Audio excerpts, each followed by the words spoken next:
escuchan aquí en el programa de Expande tu Mundo. Tenemos la sección importante de tips inmobiliarios y el día de hoy está con nosotros el notario Adrián Moreno Rivera, que él es titular de la Notaría 126 de la Ciudad de México.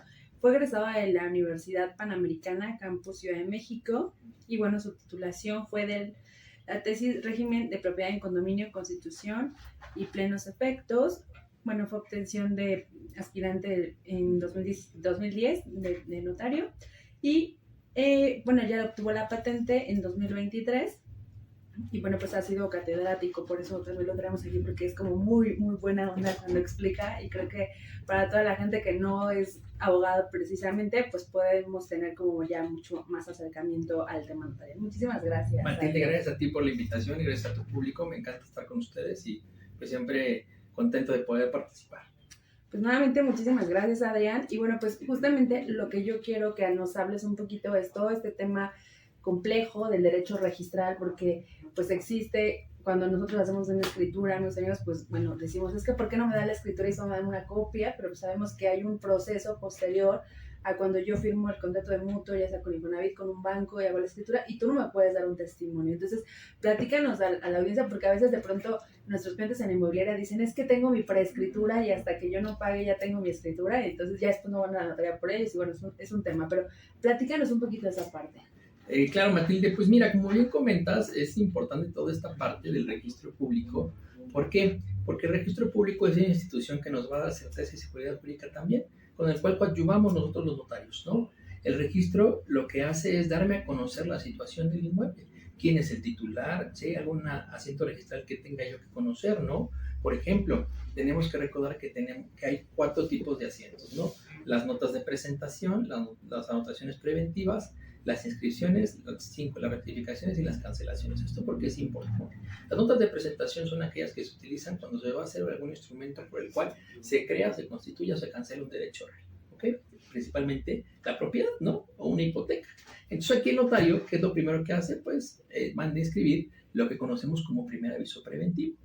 ¿Qué es este primer aviso preventivo? Se le anticipa al registro público que respecto de un inmueble determinado se va a hacer una operación, para que el registro primero me conteste si efectivamente la persona que yo indico es el titular registral, si existe algún gravamen sobre ese inmueble, si hay alguna anotación preventiva o hay alguna nota de presentación que esté vigente. Pero digo, entiendo, me encanta, pero la gente de pronto no sabe esta parte del gravamen, ¿no? Claro. De cómo está. Y bueno, yo siempre les digo a los clientes que es como el acta de nacimiento, ¿no? Ves todo lo que ha pasado a lo largo de tu inmueble y la importancia, porque de pronto a veces hay herencias, ¿no? Y las personas dicen, bueno, pues es que no está mi mamá, mi papá y todo esto. Entonces, platícanos qué es esta parte del gravamen, ¿no? De lo que las cargas que en estricto sentido puede llegar a tener un inmueble, ¿no? Claro, pues mira, estos gravámenes, el principal que conocemos y el que es como más cotidiano, pues es la hipoteca, ¿no? La hipoteca es un gravamen real. Entonces aquí encontramos diferentes supuestos. Aquellas hipotecas que conocemos y que sabemos que están vivas. Entonces es muy sencillo, porque si yo saco un crédito hipotecario hoy, pues sé que constituye una hipoteca y que hoy mi inmueble esté hipotecado y que la manera de cancelar esa hipoteca es previo pago de la deuda que tengo. Pero el problema es con aquellas hipotecas donde la persona ya pagó, entendió que al pagar se cancelaba la hipoteca y nunca se hizo la cancelación de la hipoteca. Y esto sí es un problema grave, porque el día que quieren vender, cuando el notario pide el certificado, pues reporta una hipoteca. Oye, pero es de 1982, újule. Pues sí, ¿y de quién era? No, pues de tal sociedad que ya ni existe. ¿Y ahora qué puedo hacer? ¿No? Ahí es donde empieza a cobrar importancia esto y donde vienen los problemas. Y esto que nos dices es algo muy importante aquí, mi estimado Adrián, porque de pronto dices, bueno, pues ya tenemos que cancelar esta hipoteca, pero sucede que eran bancos de hace millones de años, que ya no existen los bancos, y entonces ¿quién te va a firmar esta cancelación de hipoteca? ¿O hasta qué momento puedo hacer una cancelación por caducidad? O sea, ¿cuántos años? Porque bueno, pues hay gente que dice, bueno, mis papás no sabían que tenían una hipoteca, ya se murieron, etcétera, y pues quiero ya vender, adjudicármelo, y tenemos estos problemas. Así es, mira, pues yo creo que lo primero y más importante es saber si efectivamente el crédito mutuo que está asegurado con esa hipoteca se pagó. Si se pagó, tenemos dos opciones. Primera opción, ver, ahora sí que hacerla de Sherlock Holmes y ver quién está en condiciones de firmar. ¿Por qué? Porque como bien sabemos, muchas instituciones de crédito han sido absorbidas por otras. Entonces, de tal manera que existe lo que nosotros denominamos como causabiencia. ¿Y qué es la causabiencia? Pues que del titular original ahora hay un titular final. Y ese titular final está legitimado para cancelar esta hipoteca que se otorgó en favor de una institución distinta de la que hoy me cancela. ¿Y qué es lo que va a hacer mi notario? Pues mi notario lo que va a acreditar es este tracto mediante mediante una personalidad donde va a acreditar el por qué hoy este banco A puede actuar en lugar de un banco Z y cómo es que llegó este crédito a la panza de este banco A. Ok. Sobre todo esta parte que tú mencionas, ¿no? O sea, tenemos que ver quién es el que puede o no otorgar. Ejemplo, a Bajío lo absorbe Bancomer, ¿no? Y entonces lo compra en la cartera y esto sucede. Pero lo que también ha sucedido mucho y que nos han platicado aquí en la audiencia es cuando el Infonavit antes pues hacía sus instrumentos y entonces se inscribía en registro público y eran cosas medias extrañas porque no había notarios de por medio y el Infonavit daba esas escrituras, pero pues también no estaba a veces registrado en el registro público. Entonces ahí, ¿qué pueden hacer cuando se acercan a ti como notaria y dicen, oye, pues es que no está el tracto, pero sí tengo mi escritura del Infonavit, por ejemplo? ¿No? Claro, pues mira, ahí cuando tiene la escritura, hubo una época en que el Infonavit, conforme a su propia ley, estaba facultado y legitimado para hacer instrumentos públicos, ¿no? Se hacía en los tantos que establecía la misma ley y uno se le daba al acreditado adquirente. Si el acreditado adquirente tiene este título, lo que se puede hacer es mandar a inscribir el mismo al registro público. Ojo, aquí hay una cosa bien importante, vamos a tener que pagar los derechos actuales, ¿no? Pero es inscribible perfectamente. Otra situación es cuando nadie tiene este instrumento, lo cual no debería ser algo común, porque en principio el Infonavit tendrá su propia área de guarda de estos contratos, porque un tanto lo tenía también el Infonavit. Entonces tendríamos que acercarnos al Infonavit para solicitarle ayuda respecto de este instrumento que en su momento no se llevó a inscripción y ver por qué no se llevó a inscripción, ya que regularmente sí ocurría. Y hablando de Infonavit, por ejemplo, sí, ¿no? O sea, tenemos esta parte que nos decías al inicio, que la gente pues sí tiene su escritura, firma, pero pues que te decía que tiene las preescrituras. Entonces que nos digas como este contexto de la importancia de sí tener una hipoteca, sí firmar. Digo, finalmente pues ellos están pagando, pero sí es su propiedad. Y es como algo que pues un notario nos tiene que resolver, porque a veces en los comentarios aquí o en las preguntas de la audiencia nos dicen es que hasta que yo pague mi casa, porque ahorita es del Infonavit o es del banco, etcétera. Entonces, estos mitos urbanos que de pronto salen en el tema inmobiliario, ahí ayúdanos a resolver. Claro que sí, mira, es una pregunta bien padre porque podemos dejar claridad en muchos sentidos. Hay una mala idea donde se cree que hasta en tanto no pague yo el crédito o el mutuo, no soy propietario. Y tenemos que partir de la base de quién puede hipotecar. Únicamente puede hipotecar el que es propietario. Por lo tanto, el propietario será quien constituya la hipoteca.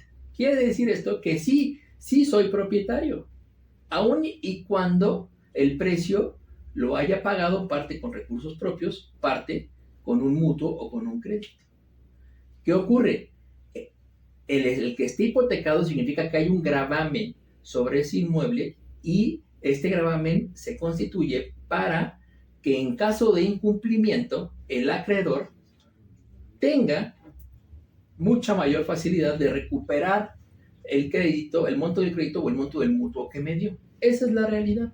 Pero yo ya soy propietario, entonces no tengo que olvidar esta parte porque a veces también me ha ocurrido que me comentan, oiga, Lick, y cuando pague la cancelación de hipoteca es mi título. No, todo lejos está de eso. La cancelación de hipoteca es un instrumento donde se hace constar que el crédito o el mutuo ha sido pagado y por lo tanto dicha hipoteca ya no tiene razón de ser y se solicita al registro, se hagan las anotaciones y tildaciones correspondientes para que registralmente quede cancelada. Mencionas algo muy interesante, querida audiencia, porque justo la gente dice, bueno, es que esta es mi escritura cuando ya pagaron, Así es. pero el antecedente, es decir, cuando nosotros escrituramos un inmueble, ese es como tu título de propiedad, porque a veces, no, pues este ya no sirve porque fue de la hipoteca.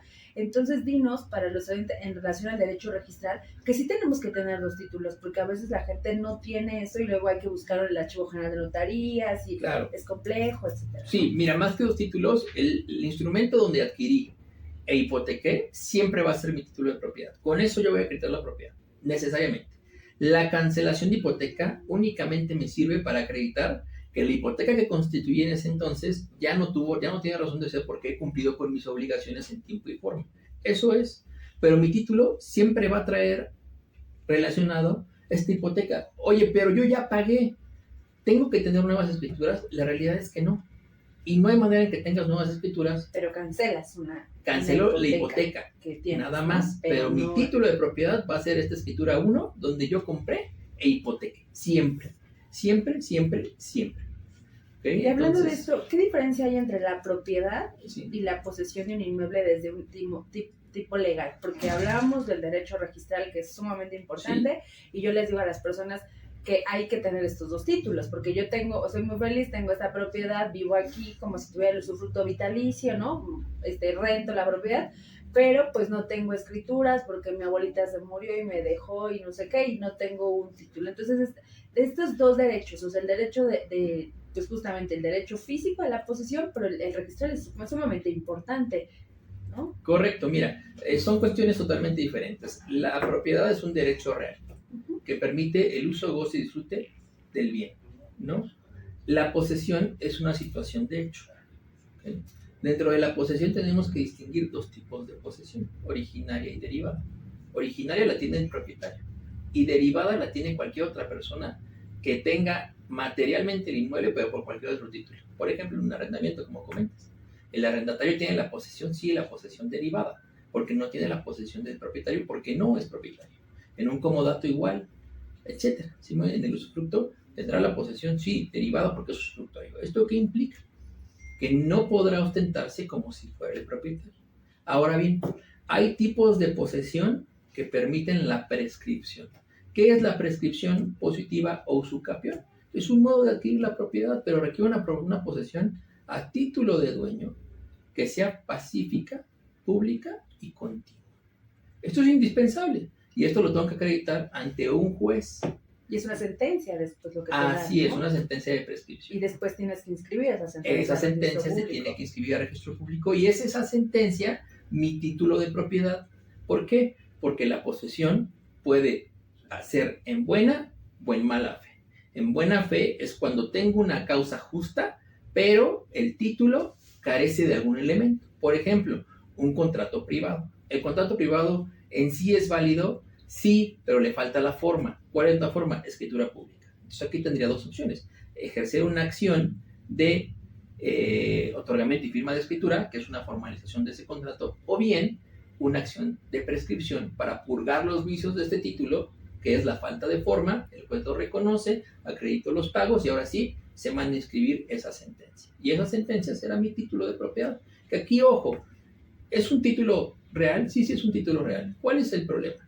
Que muchas veces los bancos no admiten que un inmueble haya sido adquirido por prescripción para ser objeto de una venta que a su vez será pagado el precio con un financiamiento que otorgue el banco.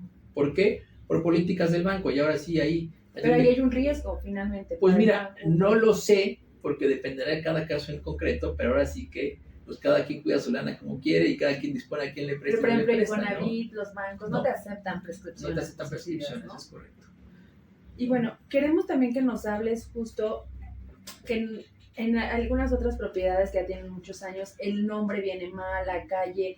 Entonces, hablando del derecho registral, o sea, de qué pasa cuando, pues, calles, nombres, incluso el nombre de la persona, ¿no? Porque antes era María Rosario, ¿no? Entonces claro. Dices, ¿cómo puedo acreditar que estas personas, lo hacen mucho las personas mayores o ya fallecen, que si está registralmente así, tú como notario, ¿cuáles serían tus criterios para decir, oye, es la misma persona, vamos a hacer la venta o no? Mira, ahí dependerá mucho, Matilde, de cuál sea, en qué consiste el error, porque puede ser desde un error de escritura donde me pongan, en lugar de Adrián, me pongan Adrián, con una doble A, claramente es un error de la escritura. ¿Es subsanable desde mi punto de vista? Sí, y lo puedo subsanar en el propio instrumento. Otra cosa es que en lugar de decir Adrián Moreno Rivera, diga Adrián Rivas Martínez. No, espérame. Sí, claro. Eso ya es otra cosa, o sea, eso ya, a lo mejor hubo un error, habrá que rectificarse. ¿Cómo? Por ejemplo, alguna vez ocurrió que por un error material en el adquirente se puso el nombre del representante del banco. Pues es muy sencillo, con el instrumento original que esté inscrito, lo presentamos al registro para hacer la rectificación del asiento. Y el registro procederá a rectificar el asiento porque tiene un documento idóneo para poder asegurarse que efectivamente se trata de un error y que a quien puse como comprador realmente se trataba del representante del banco y el comprador era otro. Es decir, al final del día el error es humano, entonces es posible solucionar, dependerá qué tipo de error. Ahora bien, por lo que dices de las calles, aquí hay que distinguir. Como bien sabemos, las calles a veces van cambiando de nombre. Entonces, yo tengo un inmueble dependerá de la época. Por ejemplo, el Eje Central no era el Niño Perdido. Entonces, a lo mejor cuando adquirió mi abuelita, pues era el Niño Perdido. Y hoy es Eje Central. Bueno, esto lo puedo poner en el instrumento. Porque registralmente es Niño Perdido y catastralmente es Eje Central. Pero hay identidad en el inmueble. Entonces, esto se puede hacer. Es decir, no necesariamente los datos de registro van a coincidir con los datos que tenga catastro, porque si hubo una modificación, esta modificación no se manda a inscribir a registro público. Pero ahora en mi nuevo título haré mención de esta situación. Y hablando de metrajes, porque de pronto también en la boleta del predial aparecen 1000 metros y en el instrumento aparecen 500, ¿no? Pues hay una discrepancia importantísima, pero ahí, ¿qué tengo que acreditar para que el registro pues me diga, oye, sí es la misma? Pues mira, aquí yo te diría que tenemos que distinguir. Y dirán, a este señor le gusta distinguir siempre, pero siempre hay que distinguir. Es que es muy distinguido el notario. ¿Verdad? Hay que distinguir siempre. ¿Por qué? Por ejemplo, cuando se trata de condominios, si tú ves una boleta predial, nunca va a estar cercana al metraje de la unidad privativa, porque se incluye también el metraje de las áreas de uso común respecto del porcentaje de participación que tengo yo, ya le hace el indiviso. Entonces, un inmueble que tiene superficie de 240, a lo mejor en la boleta predial dirá 365, claro, porque me está incluyendo las áreas de uso común respecto de mi porcentaje de participación, que es mi indiviso. Ahí sí está bien. Ahora, si me llega un inmueble que dice que tiene 500 metros y en boleta predial tiene 1000, hay varias opciones. Muy probablemente haya alguna adición o una nueva construcción que si en catastro está registrada, lo más probable es que se hayan obtenido las licencias o manifestaciones correspondientes o que se haya declarado y se haya obtenido una constancia de regularización de obra, lo cual nos facilita la vida, porque con eso podemos acreditar en el instrumento que hubo obras nuevas, ¿ok? Y la otra es que haya un error. Si hay un error, pues se tiene que hacer un levantamiento, se tiene que hacer la medición y acreditarle a la autoridad que el predial se ha venido calculando de manera errónea por haber tomado en una base una superficie mucho mayor. Pero fíjate que cuando es mayor, el problema es menor.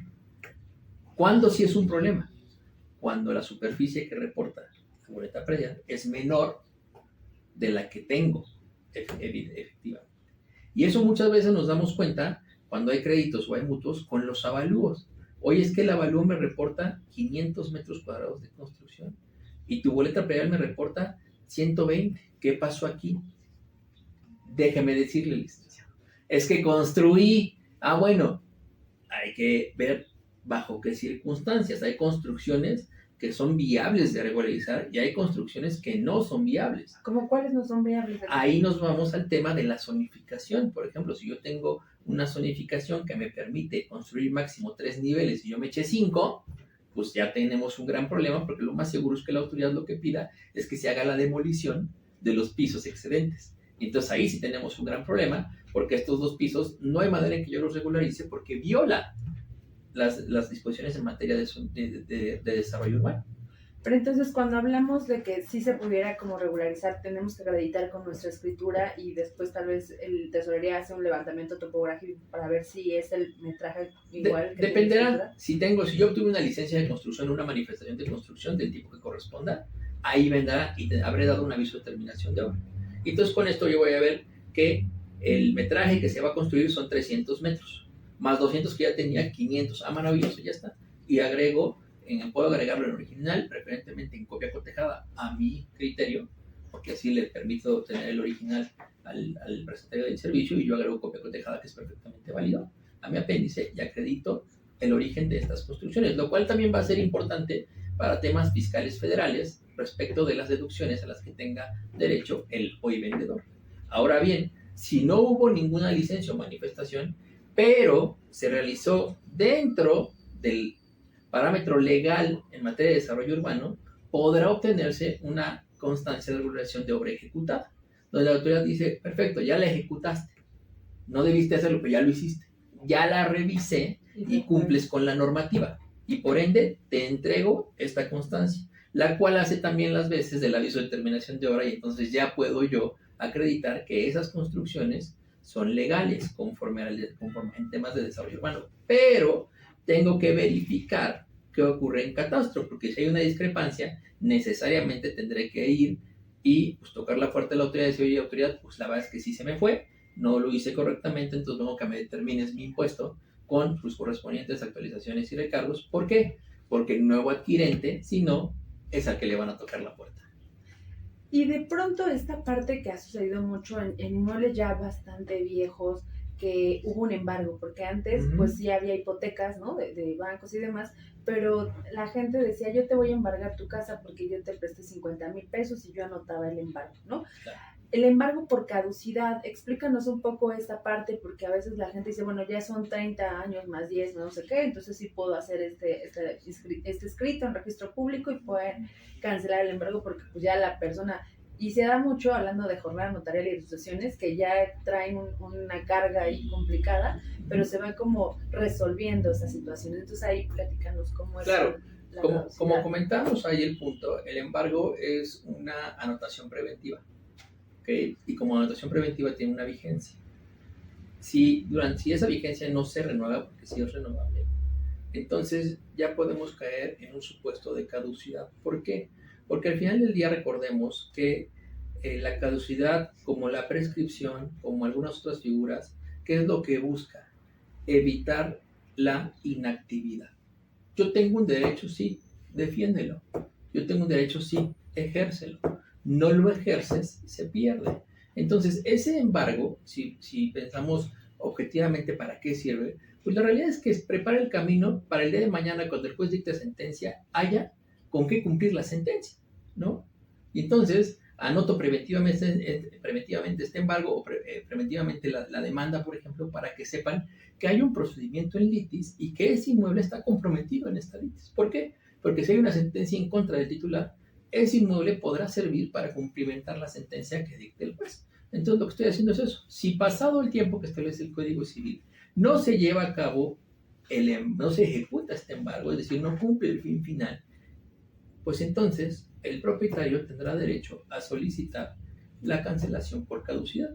¿Y cuánto tiempo tiene que pasar? ¿Cuáles serían los requisitos? Dependerá, tenemos que ver cada caso concreto. Y te prometo que no es por no contestarte, sino tenemos que ver el caso concreto, porque si se solicitó la actualización de la inscripción, entonces no ha pasado. No hay reglas generales.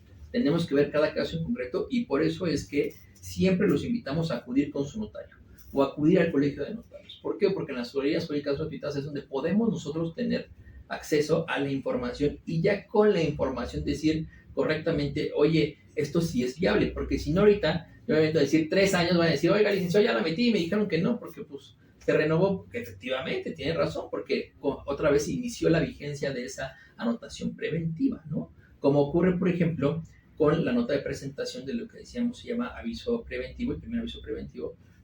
Tal vez me lo reporte, pero si ya pasaron los 60 días naturales que dice el Código Civil, ya no está vigente. Oye, ¿me lo puede reportar? Sí, me lo puede reportar.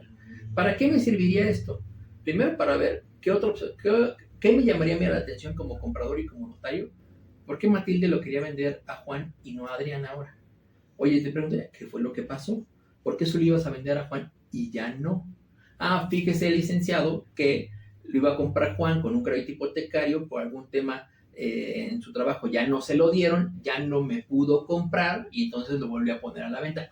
Ok, así es como llegó, porque si no, empiezo a tener ciertos indicios de que hay algo raro, ¿no?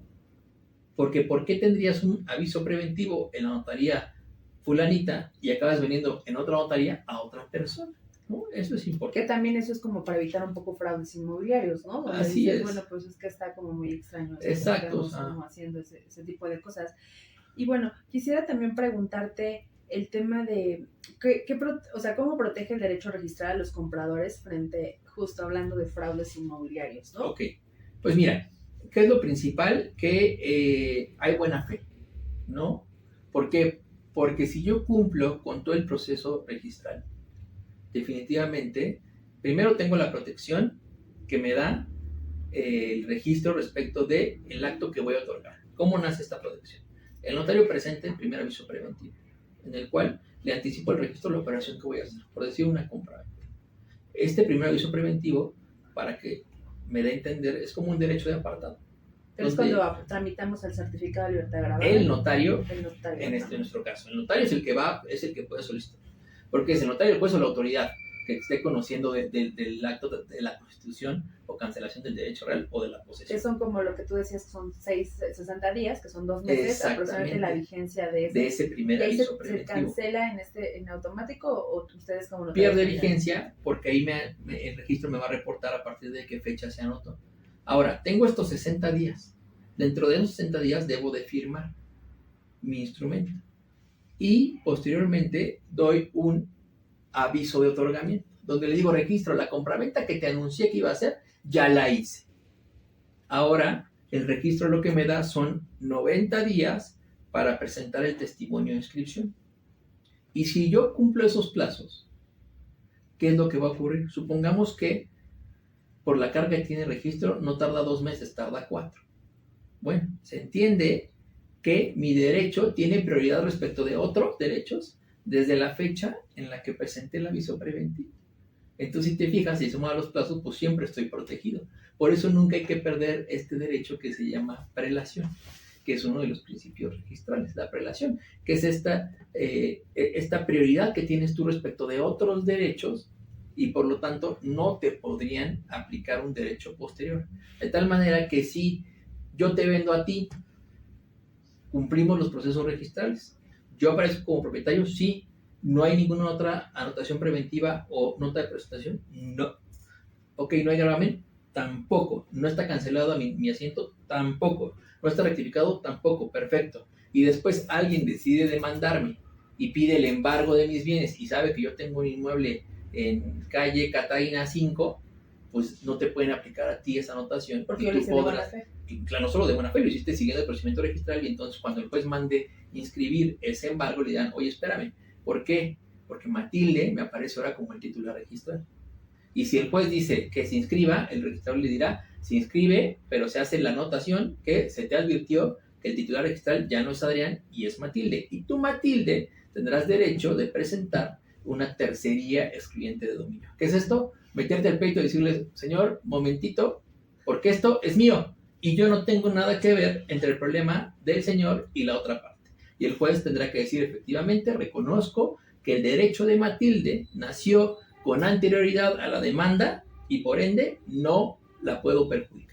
Y hablando de demandas, que también es muy importante en el terreno inmobiliario, cuando de pronto les pedimos a los fiadores que tengan un inmueble libre de gravamen y no pagan, ¿no? Como suele suceder eso, ¿no? En México, en otros lados, que no pagan la renta. Entonces, el tema es que pues sí les metemos como obviamente un tema de un juicio y demás, y las personas en algún momento, pues hay personas mayores que sí les dan a sus nietos o a quien sea la escritura, les firmen, pero pueden perder el inmueble. Claro. Entonces, platícanos justo eso, porque también eso, eventualmente que hablabas ahorita de juzgados y que un juez y pues el nieto ya no pagó, pues se va a encontrar el inmueble y también es un tema ahí que tiene mucho que ver, ¿no? Claro, mira, aquí yo te diría, Matilde, que partimos de un punto que principalmente se debe de regir por la prudencia y una metodología adecuada.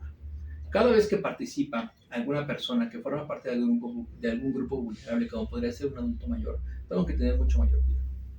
Efectivamente, yo como notario, y también lo haría como corredor inmobiliario en el caso de un arrendamiento donde estoy pidiendo cierta garantía, sería entrevistarme con el adulto mayor para saber primero si el adulto mayor sabe para qué se le está pidiendo su consentimiento, tiene más bienes, porque recordemos que el consentimiento del adulto mayor tiene que ser otorgado de manera informada, para lo cual yo el notario tengo que hacerle saber las consecuencias sin tecnicismos, de manera simple, y explicándole cualquier otra posibilidad que pudiera llevarse a cabo antes de llegar a esta y lo que implica y compromete. De lo contrario, su consentimiento está viciado. Entonces, aquí es donde entra la prudencia. Si yo ya sé que tengo a alguien que forma parte de un grupo vulnerable, debo de darle un cuidado especial, porque además como sociedad sí estamos obligados a cuidar a las personas que se encuentran dentro de un grupo vulnerable. Y no porque no tengan capacidad, o pobrecitos, nada, sino porque las circunstancias así lo exigen. Sí, obviamente nosotros como inmobiliaria pues sí tratamos, bueno, independientemente, obviamente si es un adulto mayor pues tratamos de que sí digan, a ver, ¿estás de acuerdo que si Claro. tú no pagas tu nieto, o sea, ese Así inmueble es. lo vas a perder porque pueden demandarte eventualmente si no tú hasta pagas la renta? Dicen sí, o alguna persona, pero ya si ya sea adulto mayor o persona que de pronto no pague, o sea, las implicaciones en derecho registral que puede haber también, porque el juez puede llamar una sentencia y ahí es cuando ya inscriben esta parte. Claro, mira, ahí el punto es que las personas respondemos a todo nuestro patrimonio, ¿no? Entonces, en este caso, al ser un garante de una obligación y si no se constituye una hipoteca, pues entonces voy a responder absolutamente con todo mi patrimonio. Y parte de mi patrimonio va a ser ese bien inmueble. Entonces ahí es donde puedo yo, como parte actora, solicitarle al juez que mande anotar la demanda en registro público para que sepan que ese inmueble está comprometido. De tal manera que si quieren disponerlo el día de mañana, se sepa que ese inmueble puede ser objeto del cumplimiento de una sentencia, lo que va a implicar necesariamente la enajenación del mismo. Y por eso el registro es tan importante, porque cuando yo compro un inmueble que está sujeto a una litis, tengo que manifestar mi conocimiento de que adquiero un inmueble en litigio, con lo que esto implica. Porque yo no puedo decir de qué se trata. No, a mí no me dijeron. Yo no sabía. Si sabías, ¿por qué? Porque había posibilidad de que supieras. ¿Cómo? Revisando registro público. Claro, el certificado de notario, porque justo como su nombre dice, es público. O sea, yo puedo ver con la constancia de folio que cuál es como la historia, ¿no? Si tienen algún embargo, claro, si tienen alguna hipoteca, alguna carga. Y bueno, aquí nos está diciendo ya la audiencia, ya empezaron aquí las preguntas, querido. Mira, dice Irma Méndez, felicidades por su programa, es de gran importancia y de mucha ayuda para los señores notarios. También platícanos de Iztapalapa ahorita, que hay una sede ahí. Claro. Tomás Martínez, mi mamá le prestó a un hermano su copia de un título de propiedad, pero mi hermano ya vendió su terreno, que le dio a mi mamá de esencia, pero él quiere dar una copia al que le compró. Pues mira, aquí dependerá, o sea... Hablando de los adultos mayores. Aquí. Claro, el dar una copia o el dar el instrumento no implica transmitir la propiedad. Es decir, igual partimos de una idea errónea que seguramente ha tocado, Matilde, donde se dice, me endosaron las escrituras. Sí, es como la factura de mi coche, ¿no? Te agarro y ya que está las escrituras no se endosan. La manera de transmitir la propiedad es mediante el otorgamiento de un nuevo instrumento, o bien mediante la prescripción, o bien mediante el otorgamiento de firma, ¿no? Entonces, esto no ocurre. Probablemente lo habrán dispuesto en un contrato privado con todo lo que eso implica y en este caso pues no habría ni consentimiento, ¿no? Y es que es muy importante lo que dice Adrián y aquí Tomás te contestamos, o sea, yo puedo darle mi escritura a Adrián y él por más notario que sea no puede adjudicarse la casa porque, o sea, él no puede autoagarrar y decir yo me vendo la propiedad de Matilde y yo me firmo la escritura. Correcto. O sea, yo tengo que sí tener como esta claridad que justo no es que le endosemos, aquí si tu hermano le prestó a tu mamá la escritura y demás, pues bueno, a que se haga ante notario público y que se hagan impuestos derechos, por eso es la importancia de este programa con el derecho registral, Tomás. Y aquí Sandra nos dice, desde el 2016 metimos los documentos al registro público de la propiedad y hasta hoy 2025 siempre que vamos nos dicen que falta mucho para que nos den las escrituras. ¿Qué podemos hacer? Pues mira, ahí dependerá. Pero 2016 son casi claro, 10 años. No sé a qué documentos se refiere. Sandra, tenemos que decirnos qué documentos se refiere. Exactamente, tiene un número de entrada. Con el número de entrada se puede entrar a la página del registro público y ahí ver cuál es su estatus, porque puede estar suspendido, puede estar procedente o puede estar denegado. Y ahí es un problema. Y háblanos justo de esto, porque es trámite agotado, procedente, ¿no? Claro. Listo para entrega, porque yo meto un documento, ejemplo, una rectificación de asiento o de nombre, ¿no? Hablabas un poco de, bueno, si es Adrián con doble A, pues tal vez sí lo puedo Sí, modificar, sí, o registrarmente con el nombre de niño perdido ahora, etcétera. sí. Pero cuando te decía el ejemplo, María, María de Jesús, o sea, las tres, pero siempre se llamaban así, pero ya se murió la persona, que es un poco lo que nos está preguntando esta... Pues mira, ahí dependerá, si tenemos la documentación necesaria para poder acreditar que se trataba de la misma persona, podríamos poner lo que conocemos como QTA o quien también acostumbra o quien también acostumbró, si es que ya falleció. Porque recordemos que hubo alguna época que en registro civil, por alguna razón, se le ponía ma punto a las Marías. Entonces, ma punto Elena.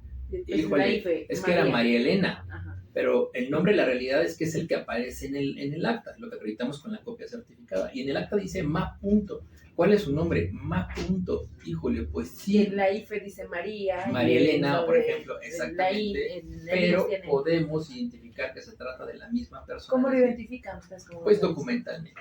La realidad es que documentalmente necesitaríamos tener los documentos donde coincidan. Es decir, si me dicen que ma punto Alejandra, que nació en 1985, es la misma que María Alejandra, pero esta María Alejandra, su CURP dice que es del 87, pues ya hay una discrepancia, ya no es solo un tema de inscripción, sino que los años ya no coinciden y entonces ahí yo no podría decir que se trata de la misma persona. Oye, pero sí soy, pues tienes 2 años diferentes, entonces o está mal el acta o está mal tu inscripción en el CURP y entonces tendrás que corregir esos problemas para ahora sí decir, se trata de la misma persona. Recuerda que siempre tenemos que cuidar la seguridad jurídica de las personas y de los actos que otorgan ante nuestra fe. Por eso es indispensable y a veces de verdad podríamos decir, híjole, qué notario tan quisquilloso, pero lo que estamos haciendo es cuidar el patrimonio. Sabemos la importancia de lo que es. Para nosotros, claro que lo principal es que sea un momento bonito, porque adquirir un inmueble siempre es un momento importante, así tengas 100 inmuebles. O sea, cada inmueble tiene su grado de importancia y el que compra su primera casa, bueno, pues maravilloso, porque a lo mejor ahí quiere vivir con su pareja, sus hijos si quiere tener, si no sus perros, y si no con sus amigos, y si no la fiesta, o sea, es algo que nosotros buscamos que sea un momento agradable y que digan qué grata experiencia. Desafortunadamente, a veces en ese camino, pues hay algunos problemas que no se conocían y que se van conociendo al momento de instrumentar todo este contrato de compraventa, por ejemplo. Y hablando de contratos de compraventa, aquí temas de terror que suceden en la realidad de los famosos traspasos, ¿no? Sí. Que por eso también te dijimos que nos ayudaras con este tema de derecho registral, porque tú y yo ahorita firmamos un contrato, ¿no? Donde tú vas a vender la casa de Militar Marte y yo te la pago en abonos, ¿no? Pero, pues yo tenía una hipoteca con Infonavit, entonces, pues nunca nos fuimos al registro público porque lo hicimos aquí en corto porque es mi amigo notario, tal. Y entonces pues me muero, ¿no? O te mueres o algo pasa. Y entonces la importancia de que pues esto esté inscrito en registro, y bueno, sabemos que los traspasos son un fraude, es que no caigan en temas de traspasos porque no es tan funcional, pero entonces dinos cuál es esta importancia de sí registrar y sí hacerlo todo ante el notario, porque también existe la jornada notarial que ahorita estamos promocionando, ¿no? Claro. Que hay descuentos porque el gobierno de la ciudad se dio cuenta de que la gente no estaba escriturando porque decía que estaba carísimo y que los notarios, ¿no? Cobraban carísimo. Pero no es así, o sea, por eso te digo, háblanos de impuestos, derechos, ¿no? O sea, porque no es todo, por ejemplo, mi cuenta es de 100,000, pero no son tus 100,000 para ti como notario, sino todos que se desglosen. Claro, mira, vamos a partir pequeños bloques. Primero, lo que bien comentas, los traspasos no deben hacerse. ¿Qué otra cosa no es recomendable? Los poderes irrevocables. No es nada recomendable porque esto te lo vendo, pero como yo comprador no tengo en este momento para escriturar o pienso que no tengo para escriturar, mejor dame un poder y con eso ya después yo me escrituro. Y lo revocas, ¿no? Pues mira. O me muero. Exacto, o sea, o por ejemplo, se vence la identificación con la que yo otorgué el poder. Pues ahí viene el problema del PLD. Porque cuando vaya con el notario va a decir, oye, necesito la identificación del poder dante vigente. No la tengo, ¿por qué no la tendría si eres un apoderado? Es que hace mucho que no lo veo. Entonces es una simulación lo que ocurrió porque un apoderado siempre tiene contacto con su poderdante. Porque el poder parte de la base de la confianza que hay entre poderdante y apoderado. Y cuando no ocurre esto, pues realmente lo que hubo fue una simulación y se complica absolutamente todo. Oye, ya se murió, pues ya el poder quedó sin efectos. pero no tengo contacto con nadie, efectivamente. Y ahí es donde empiezan los problemas, que es mucho de lo que pasa con los traslados, ¿no?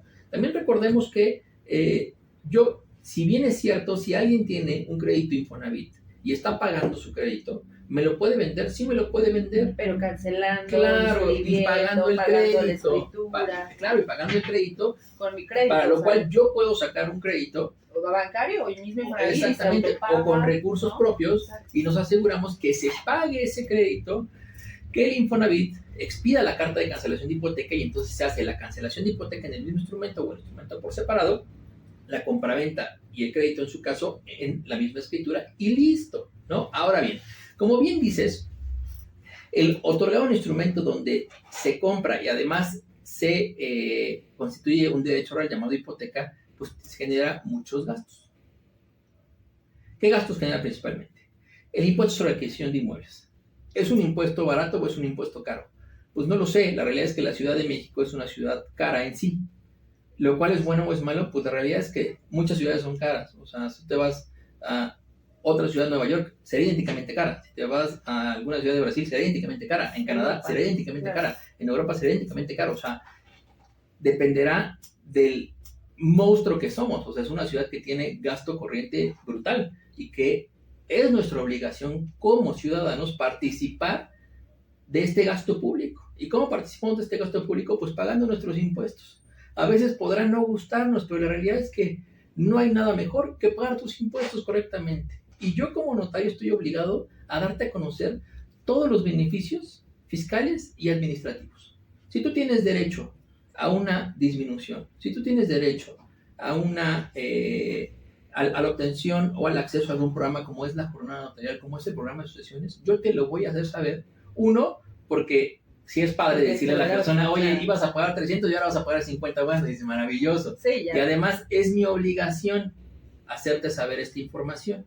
Y todos los notarios de la Ciudad de México estamos obligados a. Es un derecho que tiene el prestatario dispuesto en la ley del notariado, ¿no? Y ya hay jornada, amigos. Entonces aquí nos está preguntando Luna Reséndiz, ¿un usufructo vitalicio en testamento se puede escriturar ya directo?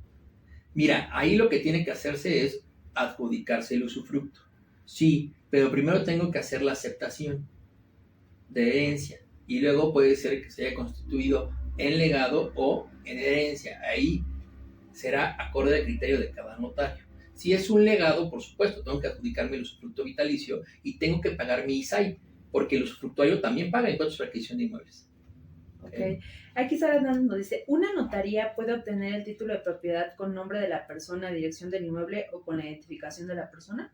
Entiendo que se referirá cuando no se tiene escritura. Cuando no se tiene. Dependerá sí y no. Y me dirán lo mismo. Mi invitado tampoco, que no se atreve. No, sí me atrevo. Por ejemplo, si llegas tú, Matilde, y estamos haciendo un trámite sucesorio y las escrituras de tu abuelita no las encontramos, pero yo tengo la certeza que tú eres parte de los herederos, puedo yo con esos datos pedir al archivo, porque estoy haciendo un trámite respecto de ese inmueble a nombre de alguien que tiene derecho, exactamente, y está legitimado. Pero si llega Juan Pérez y me dice, oye, Adrián, pídeme la escritura de Matilde. No. ¿Por qué no? Porque no estoy haciendo ningún trámite de Matilde. Y el Archivo General de Notarías no es un archivo público. Solo la puede pedir quien tenga el titular, quien tenga interés, el causaviente o el notario o autoridad que esté conociendo de una operación respecto de ese inmueble. Pero así porque sí, porque si no, imagínate la incertidumbre que generaríamos, donde llega cualquier persona que quiere extorsionarte y te dice, oye, Matilde, tengo aquí tus escrituras.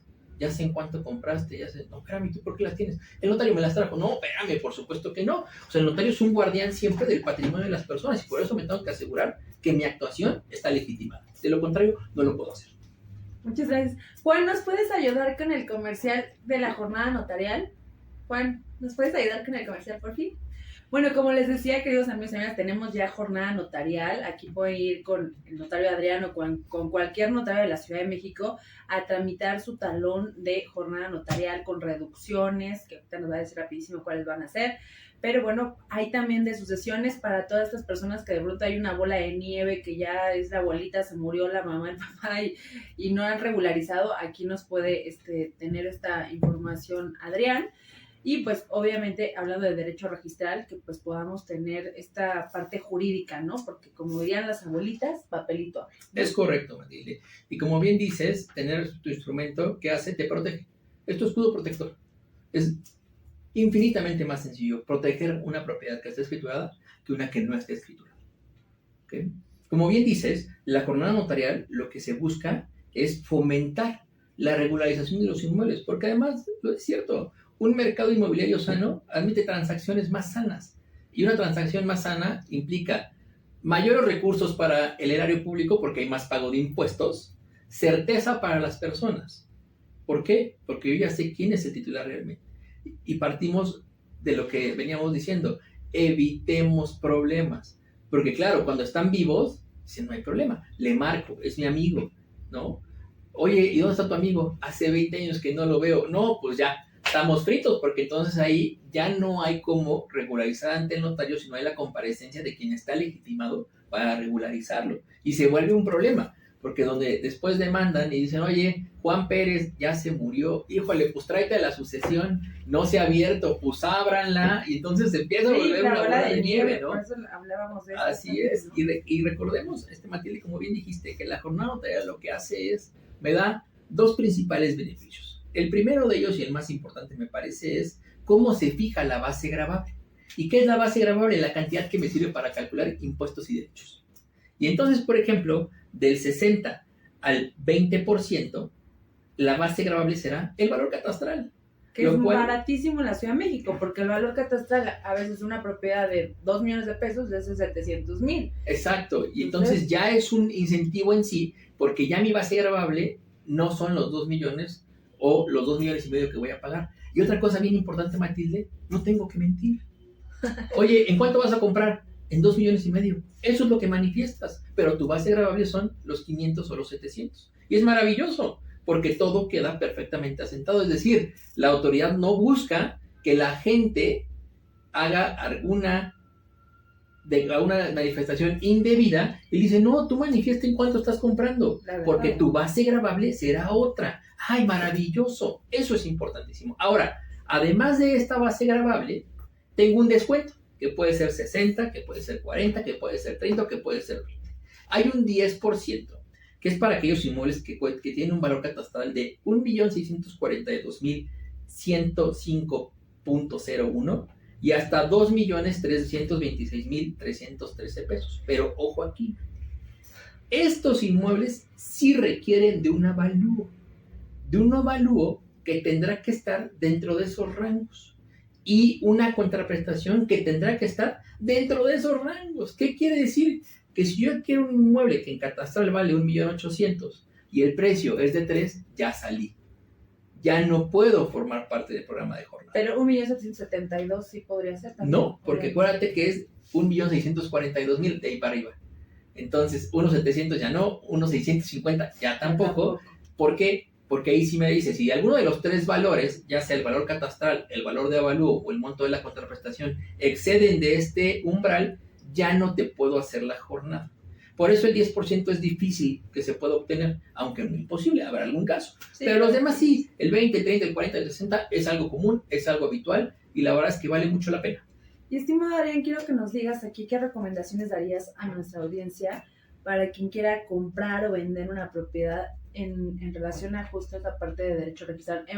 Hemos hablado mucho justo aparte de pues regularice, que estén obviamente a la par del notario, pero pues estas recomendaciones, porque obviamente como tú bien lo dices, la gente por lo general nos pasamos comprando inmuebles cada 8 días, o sea, exacto, es una vez en la vida y por eso es la compra, ¿no?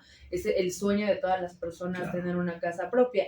Entonces, pero pues eso no nos exime de conocer cuáles son los procedimientos, los pasos. La gente cuando recurre a inmobiliarias, pues nosotros como inmobiliarias le ayudamos a hacer contratos y cláusulas y demás, pero a veces la gente se va por la libre, por ahorrarse, ¿no? Sí. El honorable escritura y pues también tiene ahí red flags o muchos temas fraudulentos. Claro, mira, yo te diría que lo primero que hay que tomar en cuenta es que muchas veces lo que suena un gran negocio puede ser una gran trampa. Si un inmueble, yo sé que su valor comercial es más o menos de 5 millones y me lo están vendiendo en 2, ya hay gato encerrado, ¿no? Primero, porque puedo caer en un tema de abusar de las circunstancias de la persona. Y la otra, que abusen de mí, mostrándome un caramelo que no existe. ¿Y cómo me doy cuenta de esto?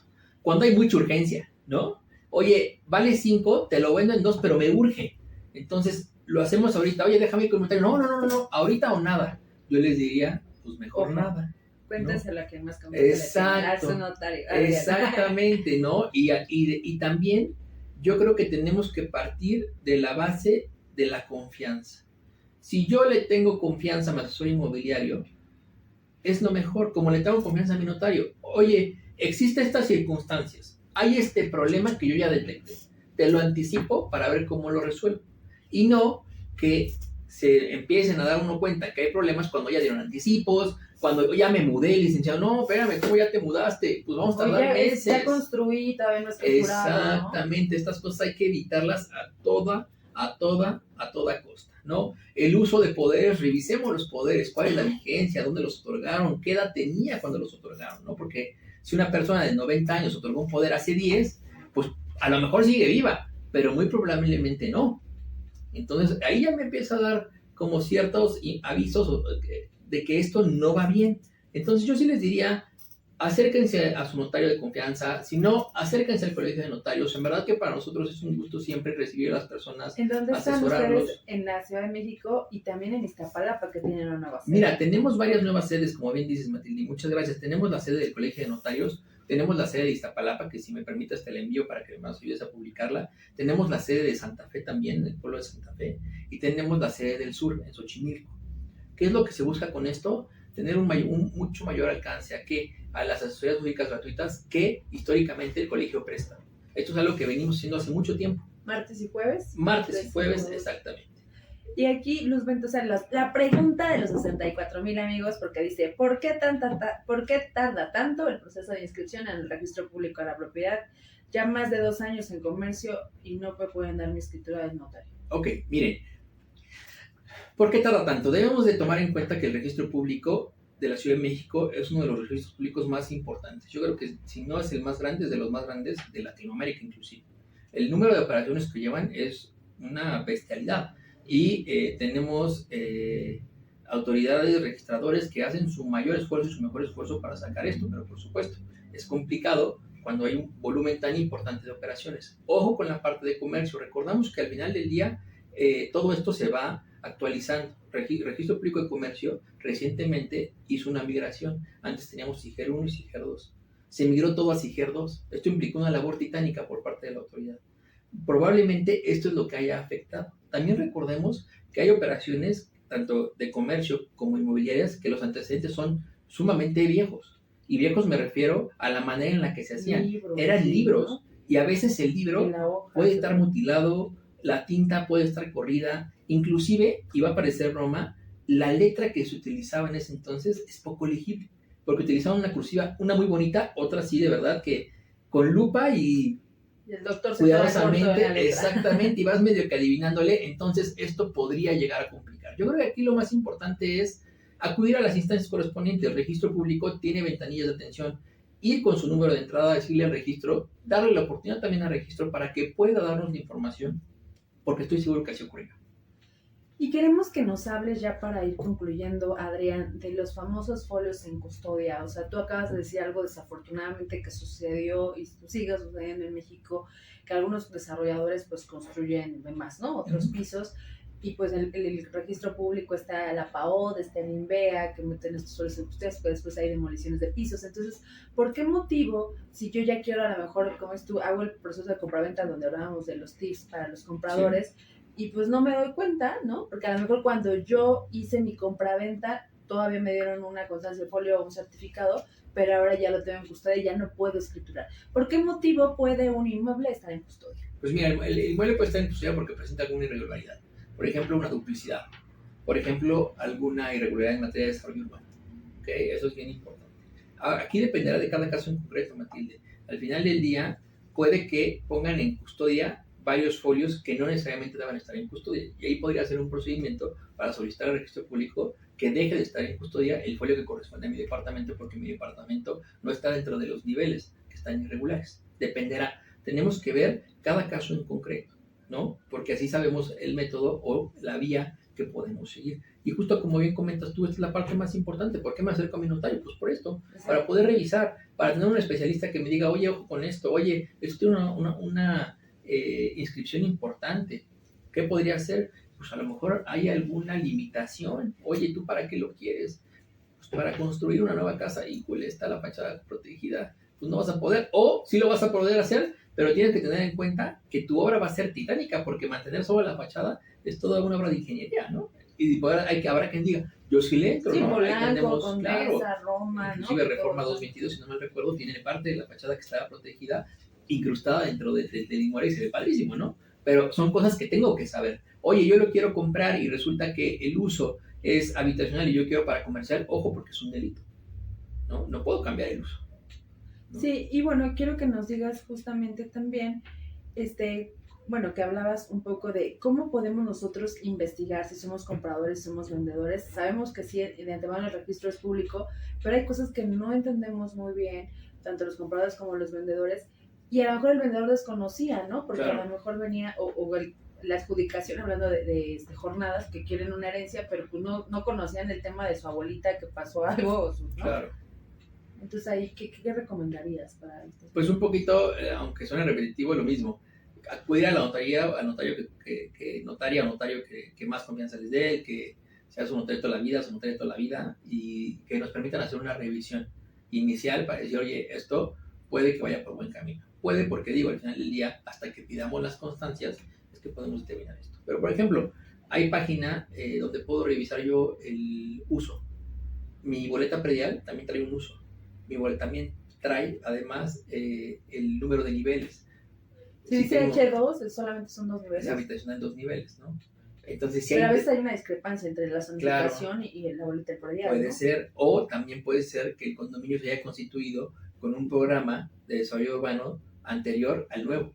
Y entonces a lo mejor en el anterior sí permitía 10 niveles y hoy el nuevo permite 3. Me asusto, no, porque en su momento se cumplió con la legislación en materia de desarrollo urbano, ¿no? Con los programas, sí, claro. Entonces lo que tengo que tener es la información adecuada para poder determinar si le entro o no le entro a este negocio, ¿no? Es la parte más importante al final del día.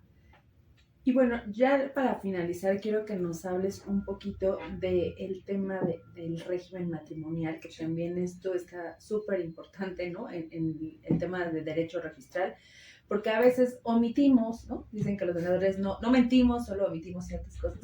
Y así la gente en su régimen matrimonial, ¿no? Porque a veces dices, oye, pues eres casado y como que no dicen nada, y después el tema y de la implicación jurídica y de derecho registral es esa parte. Claro, mira, aquí yo creo que lo más importante es, como tips, escuchar la escritura. El notario, el abogado o el pasante, y cuando entras a la firma y otra vez vuelves a explicar todo, parte indispensable es, además del inmueble, el precio, todo, son los generales. Entonces, si yo te leo, Matilde, mexicana, originaria de tal lugar, casada. Oiga, licenciado, no soy casada. Ah, ok, en ese momento se puede corregir y es soltera. O soltera, oiga, licenciado, soy casada. Ah, ok.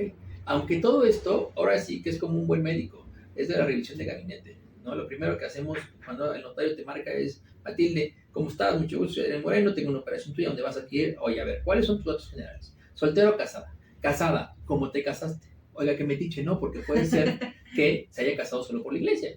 Oye, es matrimonio eclesiástico, que es totalmente diferente, ¿no? Oye, claro, porque no tiene el mismo régimen jurídico respecto de los bienes como si tiene el matrimonio civil, ¿no? Oye, pero me casé con un extranjero.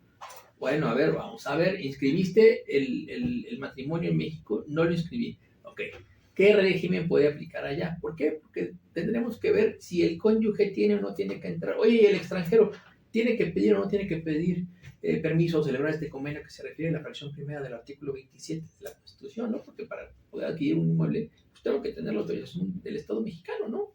Ahora, ¿qué también es importante? Cuando está en sociedad conyugal, necesariamente voy a requerir la intervención de mi cónyuge. Súper forzoso, amigas. Para que tenga... por sociedad conyugal, no lo recomendamos. Pues mira, bueno, fíjate no que habrá que ver, porque recordemos que tenemos 3 regímenes, ¿no? La separación de bienes, la sociedad conyugal y el régimen mixto, ¿no? Donde puede haber tanto sociedad conyugal como separación de bienes. El momento del divorcio en la sociedad conyugal, pues son michi. ¿no? 50 por regla general. Cuando hay separación de bienes, si tú ves, la parte de la compensación dice que el cónyuge, que uno de los cónyuges puede quedarse hasta el 50% de los bienes que se adquirieron durante el matrimonio y además tendrá derecho a una pensión. Entonces acaba siendo lo mismo, porque lo que buscamos es la equidad, y lo que la ley busca es la equidad y no dañar a aquel cónyuge que, pues, que se dedica al hogar, en el caso de la separación de bienes, ¿no? Porque como platicábamos antes de empezar el programa, Matilde, el trabajo en casa es trabajo y tiene derecho a esta compensación. Y algo muy importante antes de que acabemos el programa, porque estamos en tiempo de mujeres, en tiempo de vivienda, ya digo también, y pues el Colegio de Notarios trae programas muy interesantes en relación al 8M, y no, bueno, no solo por el Día Internacional de la Mujer, sino es que pues todas deberíamos de festejar esos días, ¿no? Y trabajar, estudiar, hacer mil cosas. Entonces, hablarnos un poquito de tu opinión al respecto del 8M y qué está haciendo el Colegio de Notarios justo para concientizar el tema de las mujeres en esta, ¿no? En la notaría, en el ámbito laboral, etc. Mira, Matilde, pues primeramente diría que mi opinión, pues más bien no corresponde porque no soy mujer y eso complica. Solo la mujer sabe la circunstancia que se vive. Sé y entiendo, porque soy hijo, soy esposo y soy padre de mujeres, que la situación desafortunadamente que existe hoy en nuestro país es sumamente complicada. Que ser mujer se ha vuelto muy difícil en materia de seguridad, en materia de estos crímenes de odio que pueden ser objeto de las mujeres. Entonces, repito, no es que no me quiera yo pronunciar, pero creo que no me corresponde. Me corresponde, sí, estar al pie del cañón paralelamente, para intentar con mi actuación evitar todo tipo de injusticias. Creo que es una época de reflexión, donde todos debemos entender lo que esto está motivando, qué es lo que ocurre, cómo la mujer debe ser tratada de manera equitativa, cómo debemos entender la sociedad, justo lo que comentaba contigo. El hombre no ayuda en el hogar, el hombre cumple con sus obligaciones en el hogar. Entonces creo yo que como hombres debemos de corregir, creo yo que como hombres debemos también repudiar todo tipo de violencia. ¿Por qué? Porque creo que también es violencia si en un chat alguien manda un comentario o una imagen peyorativa o despectiva de la mujer. Y es nuestra obligación en ese momento hacerlo mención. Porque creo que así van creciendo las faltas de respeto y pueden llegar a lo que muchas veces hemos sabido que termina en un feminicidio, y lo cual no hay nada más grave y más detestable.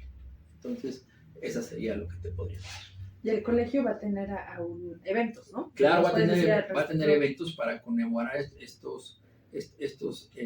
la actuación de la mujer. Vamos a tener la participación de mujeres importantes en la vida social, en la vida jurídica. Que son eventos libres, de acceso gratuito. De acceso gratuito y a la cual todas las personas están invitadas. Vale mucho la pena verlo. Por ejemplo, vamos a tener un conversatorio con notarias de diferentes países, ¿no? Para ver cómo es su actividad, qué ocurre, qué tienen. La mujer, por supuesto, que es un pilar indispensable en nuestra sociedad. Y más la mujer mexicana, que es, de verdad, entrona es poco.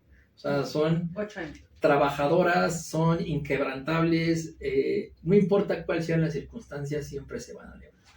Eso es algo que debemos de utilizar positivamente, ¿no? También habrá algunas pláticas. Recientemente se dio un reconocimiento a la licenciada Sara Cuevas, quien fue la primera mujer presidenta del Colegio de Notarios, ¿no? Tenemos varias cosas que celebrar, tenemos varias historias, tenemos historias bien interesantes en el colegio que seguramente valdría la pena que ustedes conozcan y que son positivas, y saber que, pues, para nosotros también es un momento importante. ¿Nos puedes decir cuál es la dirección del notario, del Colegio de Notarios, donde van a hacer estas charlas, los días, los horarios, para que la gente los pueda saber? Claro que sí. El colegio está en Río Tigris, que es 63. Okay, en la colonia Cuauhtémoc. Ahí estarán. Igual en la página del colegio aparecen, así como en nuestras redes sociales, aparecen todos los posibles eventos que hay. Para el tema del conversatorio, que es por medios digitales, ahí se indica dónde pueden inscribirse. También para el tema de los eventos presenciales también aparece cómo pueden solicitar inscribirse y que puedan participar de ellos. Para nosotros nos dará mucho gusto recibirlos. Pues miren, yo para finalizar les quiero decir, el martes 4 de marzo, desde el día de mañana, a las 5 de la tarde, estará la magistrada Paula María García Villegas. Sánchez Cordero, que bueno, presentará justamente pues toda esta parte de sus propuestas que tiene ya, ¿no? Y pues bueno, será en el Colegio de Notarios, como bien acaba de decir Adrián. Pues muchísimas gracias, esperamos que les haya gustado mucho este programa, tuvimos bastante participación de la audiencia, y bueno, pues se queda grabado, está en vivo, entonces si ustedes quieren retomarlo, pues lo pueden hacer. Y bueno, pues es tiempo de mujeres, es tiempo de 8M, y me da mucho gusto que también tú te sumes a la causa Claro como que sí. hombre, para que pues nosotras pues estamos ya rompiendo espacios y estereotipos, tan es así que tenemos una mujer presidenta. Muchísimas gracias, y nos puedes decir tu notaría, ¿no? Te pueden encontrar para que en caso de que la audiencia tenga alguna duda en particular. Claro, mi notaría es la 126, pero más allá, ahorita por supuesto paso la dirección, me encantaría que supieran la dirección del colegio, que es Río Tigres número 63, y que sepan que ahí estamos todos, ¿no? En la página del colegio está el directorio también, porque a veces dicen, ¿qué notario? Pues un poco como la escuela, a lo mejor el mejor notario es el que me queda más cerca. Claro. Y sí puede ser, oye, ¿qué me queda más cerca del trabajo? ¿Quién me queda más cerca de mi casa? O de paso a ir por mis hijos me queda notaría más cerca. Entonces yo los invitaría más bien a meterse a la página del colegio, ahí estamos todos, y créanme que todos las y los notarios de la Ciudad de México estamos preparados. Si tienes un negocio y quieres destacar en el mundo digital, pero no tienes tiempo o conocimientos para crear contenido, tenemos la solución perfecta para ti. En esta masterclass te enseñaremos a usar herramientas de inteligencia artificial que te ayudarán a generar contenido atractivo, viral y de alto impacto, optimizando tu marketing sin necesidad de ser un experto. Aprenderás a crear imágenes profesionales con solo una idea, escribir textos persuasivos en segundos y programar publicaciones que conecten con tu audiencia, como si tuvieras un equipo de marketing completo. No dejes que tu competencia te adelante. Únete a la Masterclass y lleva tu pyme al siguiente nivel con la inteligencia artificial. Regístrate ahora y transforma tu negocio. Masterclass de IA para pymes. Potencia tu negocio, domina el marketing digital y deja que la tecnología trabaje para ti.